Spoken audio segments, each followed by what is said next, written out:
یہ حرام ہے اسلام کے اندر اور شرک ہے۔ اور میرے بھائیوں اور میرے دوست، اس طرح اللہ کے رسول صلی اللہ علیہ وسلم نے ایک تربیت کا طریقہ اپنایا اپنے ساتھیوں کے ساتھ۔ اور سنو، ہمیشہ نبی کریم صلی اللہ علیہ وسلم کی عادت مبارکہ تھی کہ جو جانتے تھے مسئلے کو ان میں، اور جو لوگ نہیں جانتے تھے ان میں، جب ان کی تربیت فرماتے تھے تو فرق فرماتے تھے۔ ایک جانکار آدمی جب غلطی کرتا ہے اس کے ساتھ جو معاملہ ہوتا تھا، ایک انجانا آدمی جب کوئی غلطی کرتا، جب اس کی تربیت فرماتے تو الگ طریقے سے اللہ کے رسول صلی اللہ علیہ وسلم اس کی تربیت فرماتے۔ حضرت معاویہ ابن حکم سلمی کہتے ہیں کہ میں آیا مسجد نبی میں بدو تھا، گاؤں سے، قریے سے، صحرا سے آیا تھا، اور میں مدینہ منورہ آیا تو مجھے نہیں معلوم تھا، کوئی علم نہیں تھا مسئلے مسائل کا، چنانچہ میں نبی کے پیچھے نماز پڑھنے کے لیے کھڑا ہو گیا۔ اب ایک نمازی کو چھینک آ گئی، اس نے کہا، جب اسے چھینک آ گئی تو میں نے نماز ہی کے دوران، اس نے کچھ نہیں کہا لیکن میں نے کہا یرحمک اللہ۔ نماز ہی میں کھڑے ہیں اور چھینکنے والے کو کیا کریں؟ جواب دے رہے ہیں، وہ اس کو کہہ رہے ہیں یرحمک اللہ۔ کہتے ہیں صحابہ کرام نے مجھے گھور کر دیکھا، مجھے گھور کر دیکھا تو میں نے کہا ہائے میں مر جاؤں، میری جان نکل جائے، تم لوگ مجھے گھور کر کے میری طرف کیوں دیکھ رہے ہو؟ اور بول رہے ہیں، بات کر رہے ہیں۔ یعنی ایک تو یہی بات تھی کہ یرحمک اللہ کہہ دیا، خاموش ہو جاتے، لیکن جب صحابہ نے گھورا تو اور کہہ رہے ہیں کہ تمہیں کیا ہو گیا، مجھے کیوں گھور کے دیکھ رہے ہو؟ اب جب انہوں نے دیکھا یہ اور بات کر رہا ہے تو اپنے رانوں کو مارنا شروع کیا، صحابہ نے رانوں کو پیٹنا شروع کر دیا، مجھے خاموش کرنا چاہا۔ میں سمجھ گیا یہ مجھے چپ کرانا چاہ رہے ہیں، چنانچہ کہنے لگے میں نے اپنے آپ پر ضبط کر کے اور میں خاموش ہو گیا۔ نماز مکمل ہوئی، نبی نے علیہ الصلوۃ والسلام نے سلام پھیرا تو اللہ کے رسول صلی اللہ علیہ وسلم نے بلایا اور مجھے اپنے قریب بلایا، اور حضرت معاویہ کہتے ہیں کہ اللہ کی قسم میرے ماں باپ نبی پر قربان، میں نے نبی کریم جیسا معلم اور تعلیم دینے والا میں نے کسی کو نہیں دیکھا، ان جیسا معلم میں نے کسی بہتر انداز سے تعلیم دینے والا میں نے کسی کو نہیں دیکھا۔ اللہ کی قسم نبی کریم صلی اللہ علیہ وسلم نے مجھے نہ مارا، نہ مجھے ڈانٹا، نہ مجھے جھڑکا، نہ مجھے برا بھلا کہا، بلکہ فرمایا ان هذه الصلاة لا يصلح فيها شيء من کلام الناس انما هو التسبیح والتکبیر وقراءة القرآن، کہ اللہ کے بندے یہ نماز ہے، یہ نمازوں میں لوگوں والی باتیں کرنا درست نہیں ہے، نماز میں لوگوں والی باتیں کرنا درست نہیں ہے، نماز میں تو تسبیح ہوتی ہے، تکبیر ہوتی ہے اور قرآن کی تلاوت ہوتی ہے۔ ایک انجانا آدمی جسے پتہ نہیں کہ نماز میں بولنا جائز ہے یا نہیں جائز ہے، ایسے آدمی کے ساتھ اتنی سختی کے ساتھ بات نہیں کی جاتی۔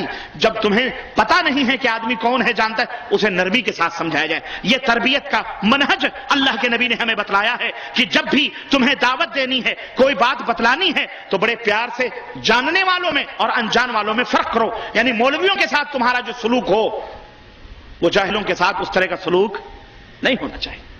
مولویوں پہ برسو، کیونکہ وہ جانتے ہیں، جان بوجھ کے حرام کرتے ہیں، جان بوجھ کر کے شرک اور بدعت کرتے ہیں، اور جو جاہل ہیں ان کے ساتھ نرمی کے ساتھ سمجھاؤ۔ اب اگر اس کے باوجود بھی وہ نہ مانے، اللہ اکبر، اس کا بھی ڈھنگ اور طریقہ ہے کہ ایک صحابی رسول نے کسی بدو سے پانی مانگا، چاندی کے کٹورے میں پانی لا کر کے دیا، وہ کٹورا اٹھایا اس کے منہ پہ دے مارا۔ یہ بھی طریقہ ہے سمجھانے کا۔ کسی نے کہا یہ کیا آپ نے کیا؟ آپ نے اس کے منہ پہ کٹورا دے مارا؟ کہا اس کو میں نے بہت پہلے بتلایا تھا کہ میرے نبی نے چاندی کے کٹوروں میں پانی پینے سے منع کیا ہے، لیکن پھر یہ اپنی حرکت سے باز نہیں آیا، اس لیے اس کے منہ پہ مارا تاکہ آئندہ اس کی حرکت نہ کرے۔ تو یہ بھی ایک انداز ہے تربیت کا، یہ بھی انداز ہے تربیت کا۔ ہاں، اس طرح سے سمجھانا چاہیے جو اس طرح نہ سمجھے۔ یعنی جاہل کو تعلیم دینے کی ضرورت ہوتی ہے، جسے کوئی شبہ یا غلط فہمی ہو اسے مسئلے کی وضاحت کی ضرورت ہوتی ہے۔ غافل جو آدمی ہے اسے یاد دہانی کرنی چاہیے، اور غلطی پر جو اصرار کرے اس کو نصیحت کی ضرورت ہوتی ہے۔ لہذا یہ کسی طرح بھی درست نہیں ہوتا کہ ایک جو مسئلے سے واقف ہے اور ایک وہ آدمی جو مسئلے سے ناواقف ہے، دونوں کو ایک ہی کیٹیگری میں رکھ کر کے بات کی جائے۔ ہرگز نہیں ہونا چاہیے ایسا۔ اور میرے بھائیوں، کبھی کبھی غلطیاں آدمی سے ہوتی، نبی کریم صلی اللہ علیہ وسلم نے اس کا فیصلہ فرمایا کہ غلطی دو طرح سے، ایک اجتہادی غلطی ہوتی ہے، آدمی اجتہاد کرتا ہے کسی چیز میں، معلومات کی کوشش کرتا ہے لیکن اسے نہیں معلوم ہوتی، تو اور ایک غلطی ہوتی ہے جان بوجھ کر کے غلطی کرنا۔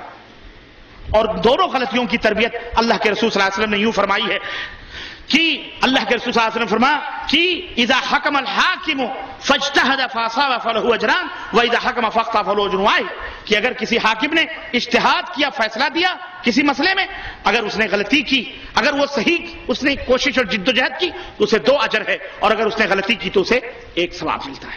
لیکن اللہ کے نبی صلی اللہ علیہ وسلم نے اس کے برعکس وہ لوگ جو جان بوجھ کر یا غفلت اور کوتاہی کی وجہ سے غلطیاں کرتے ہیں، علم نہیں حاصل کرنا چاہتے اور فتویٰ اور مفتی دینا شروع کر دیتے ہیں۔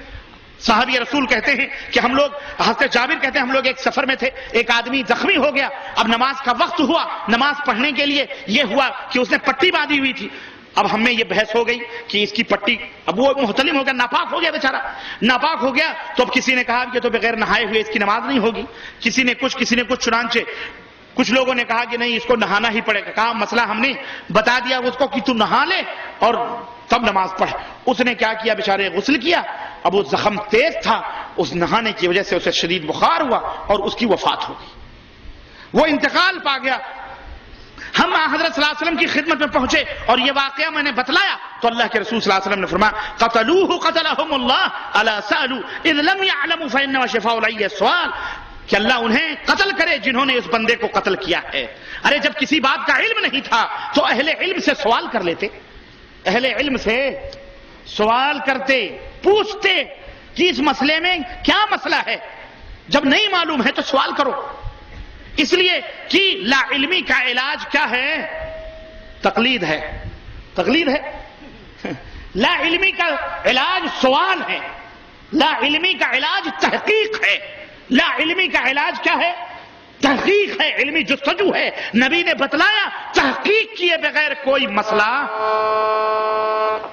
تحقیق کیے بغیر کوئی مسئلہ نہ بتلایا کرو۔ میرے عزیزوں، میرے دوستوں اور بھائیوں، بہت باتیں ہیں اور بہت ساری چیزیں ہیں۔ میں سمجھ رہا ہوں کہ وہ وارننگ جیسے مجھے ہی دی جا رہی تھی کہ میرا خیال ہے 8:15 ہو رہے ہیں، 8:15 تک میرا ٹائم تھا۔ میں نے عرض کیا کہ مختلف انداز اور مختلف طریقے ہیں، 1-2 انداز بتا کے میں اپنی بات کو ختم کرنا چاہوں۔ باتیں بہت، سنو، کبھی کبھی کیا ہوتا ہے، ایسا بھی ہوتا ہے کہ غلطی کرنے والے کو احساس دلانا، کبھی کبھی کوئی غلطی کر لیتا ہے تو اللہ کے نبی کی تربیت ذرا دیکھو کس طرح سے کرتے ہیں۔ غلطی کر لیتا ہے، جب اسے سوال کرو تو اوٹ پٹانگ کی باتیں کرتا ہے، عذر لنگ بیان کرنا شروع کر دیتا ہے۔ لیکن ایک مربی کو، تربیت دینے والے کو کیا کرنا چاہیے؟ حضرت ایک صحابی ہیں، وہ کہتے ہیں، بڑا خوبصورت واقعہ ہے، ذرا سنو۔ حضرت خوات ابن جبیر کہتے ہیں کہ ہم نبی کریم صلی اللہ علیہ وسلم کے ہمراہ ساتھ میں مرر زہران کے مکہ کے قریب ایک مقام ہے، وہاں پر ہم پڑاؤ ڈالے ہوئے تھے۔ میں اپنے خیمے سے نکلا، اچانک مجھے کچھ عورتیں ایک جگہ بیٹھ کر باتیں کرتی ہوئی نظر آئیں۔ مجھے یہ بڑا اچھا لگا کہ عورتیں بیٹھی ہوئی ہیں۔ انہوں نے کہا، میں اپنے خیمے میں واپس آیا، اچھا سچا کپڑا وپڑا پہنا، خوب ہاں خوشبو لگا ہوگا، اچھا کپڑا پہن کر کے، بال وال سنوار کر کے میں بھی جا کے عورتوں کے پاس بیٹھ کے باتیں کرنے لگا۔ سنو، وہاں بیٹھ کر کے میں بیٹھ گیا، ان کی باتوں میں سننے لگا۔ اچانک رسول اللہ صلی اللہ علیہ وسلم تشریف لے آئے، دیکھا رسول اللہ صلی اللہ علیہ وسلم کو، انہوں نے کہنے لگے، جب میں نے رسول اللہ صلی اللہ علیہ وسلم کو دیکھا تو میں ڈر گیا اور اتنا خوف زدہ ہوا کہ میں بات کیا کروں، کوئی بات مجھ سے نہ بن پائی۔ اللہ کے نبی صلی اللہ علیہ وسلم نے پوچھا، کیا کر رہے ہو؟ انہوں نے کہا، اللہ کے نبی، میرا اونٹ بھاگ گیا تھا، میں اس کی رسی